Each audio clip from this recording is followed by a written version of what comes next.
Este episódio é baseado no caderno de estudos elaborado pelo professor Dr. Marcelo Lessa, idealizador e mentor do projeto ENAC Turbo. Hoje a gente vai se debruçar sobre os cadernos 08 e 09 de Jurisprudência Premium. E olha, o material é denso, viu? Tem decisões quentíssimas do STF e do STJ em direito constitucional, administrativo, civil e, claro, o que mais nos interessa, notarial e registral. Nossa missão aqui é destrinchar esse conteúdo, sabe? Encontrar aquelas teses com cara de prova e transformar o jurisprudência em conhecimento prático bem afiado. Exato. E o mais interessante é que, quando a gente analisa esses julgados de 2024, 2025, assim, em conjunto, como o professor Lessa propõe, um padrão começa a surgir. Um padrão. Que tipo de padrão? De um lado, os tribunais reforçando de uma forma impressionante a autonomia e a liberdade do cidadão. Certo. E do outro, um rigor cada vez maior com a máquina pública com o uso do dinheiro público. Ah, entendi. São dois lados da mesma moeda. Perfeito. O cidadão com mais poder de decisão sobre a própria vida e o Estado com mais deveres de transparência, de eficiência. É essa a linha que vai guiar nossa conversa hoje. Gostei dessa perspectiva. Então vamos começar com um tema que, mexeu com o planejamento sucessório de muita gente. ITCMD sobre VGBL e PGBL. O famoso tema 1214 do STF. Isso, intuitivamente, parece dinheiro deixado para alguém, então deveria ser herança, pagar imposto, né? Qual foi a virada de chave no raciocínio do STF para dizer não, isso é outra coisa? Aí está o pulo do gato. O Supremo parou de olhar para o dinheiro e passou a olhar para o contrato, entende? Para o contrato, certo. E a grande sacada foi entender que o contrato de um VGBL ou PGBL não é um investimento comum. Ele tem natureza jurídica de seguro de pessoa. Ah, A lógica muda completamente.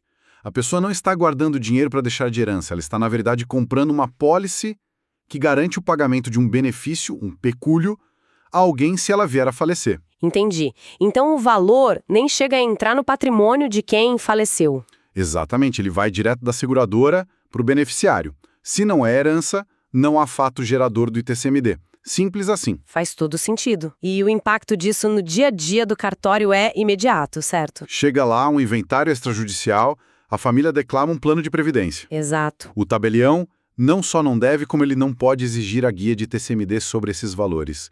É uma aplicação direta da decisão do Supremo. É aquele tipo de conhecimento que evita um problema enorme, né? Agora, vamos para o outro lado da moeda que você mencionou. O rigor com a máquina pública. E a ADI 7402, de fevereiro de 2025, é um exemplo, contundente disso. Com certeza.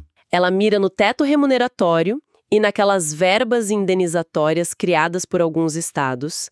Na prática, era como se um estado criasse um bônus por existir e dissesse que, por ser um bônus, não contaria para o teto. Uma manobra, né? Exato.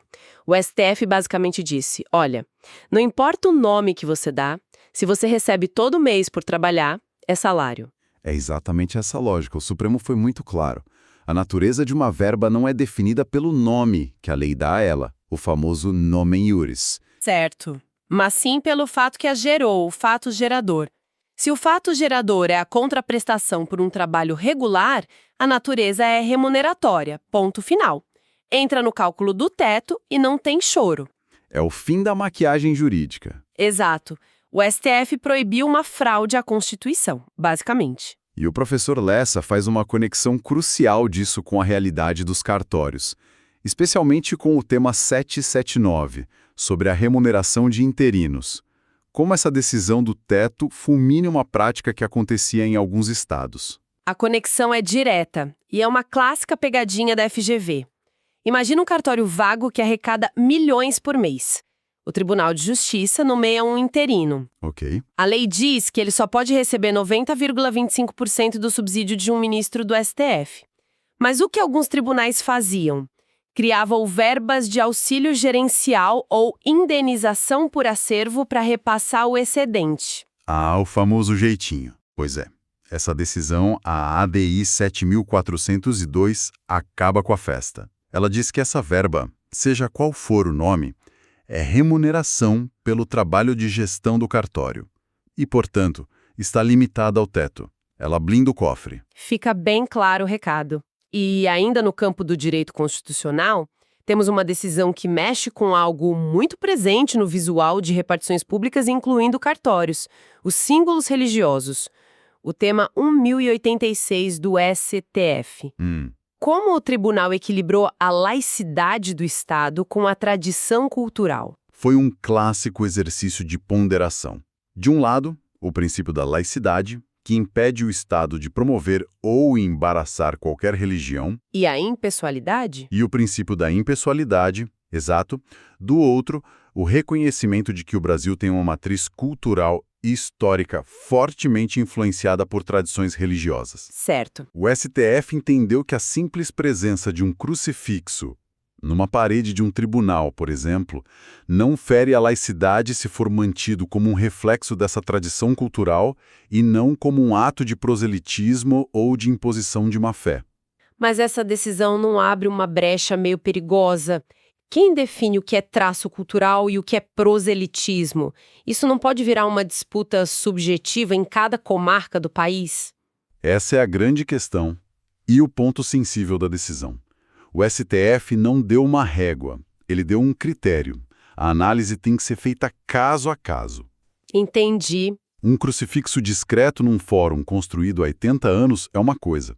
A instalação de um painel eletrônico com versículos bíblicos na entrada de uma prefeitura nova é outra, completamente diferente. Faz sentido. O que a decisão faz, na prática, é proteger os símbolos já existentes e historicamente consolidados, blindando-los de pedidos de emoção genéricos.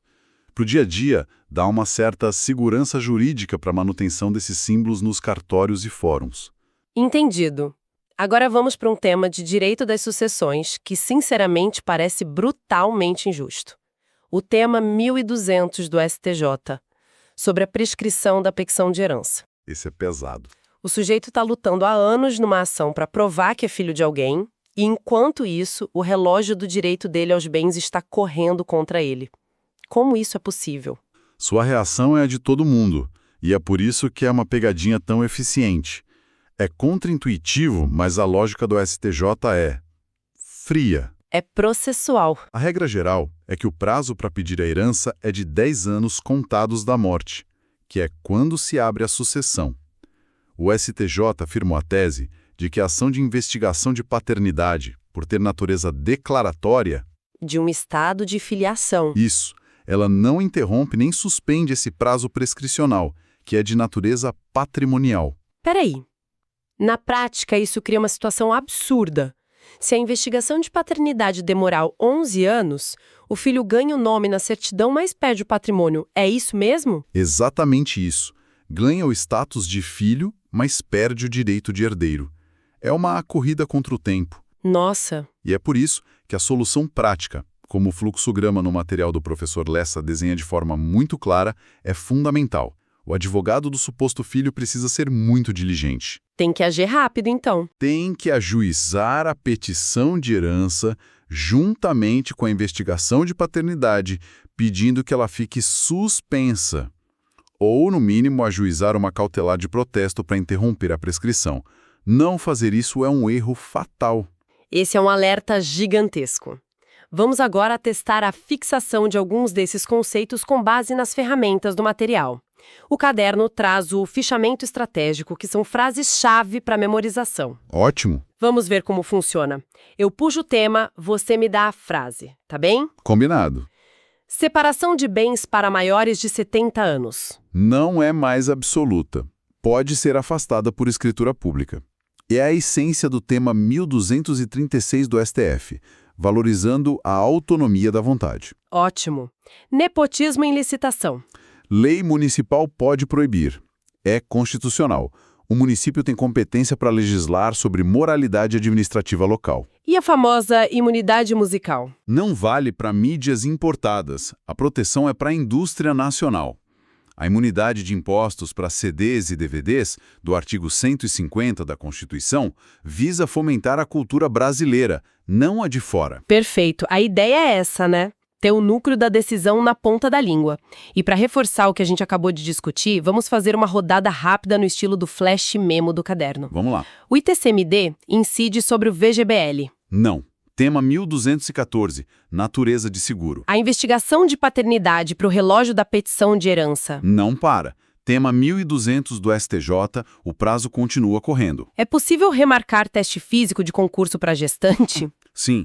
Tema 973 do STF. E o detalhe de ouro. Mesmo sem previsão no edital, o direito à isonomia e à proteção da maternidade se sobrepõe. Excelente. Agora, vamos ver como a FGV transforma isso tudo num problema concreto.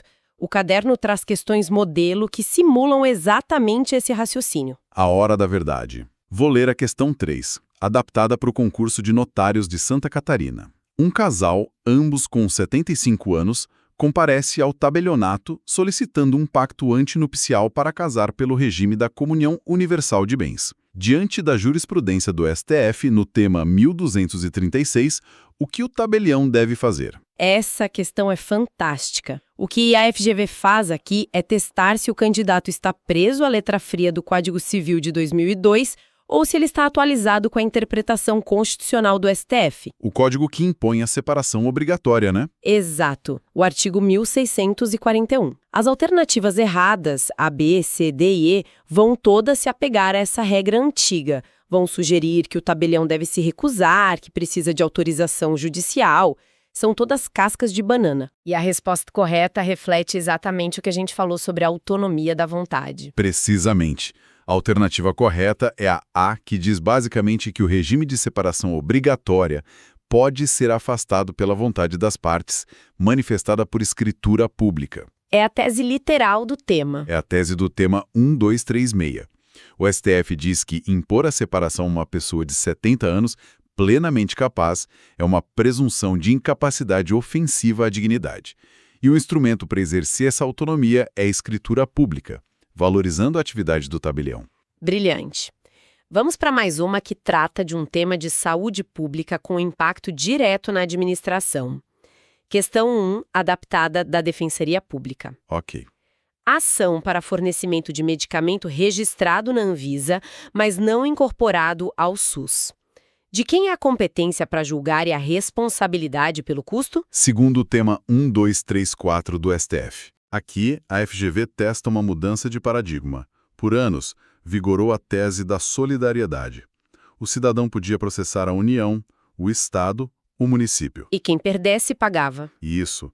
O STF, no tema 1234, botou ordem na casa para evitar o caos orçamentário.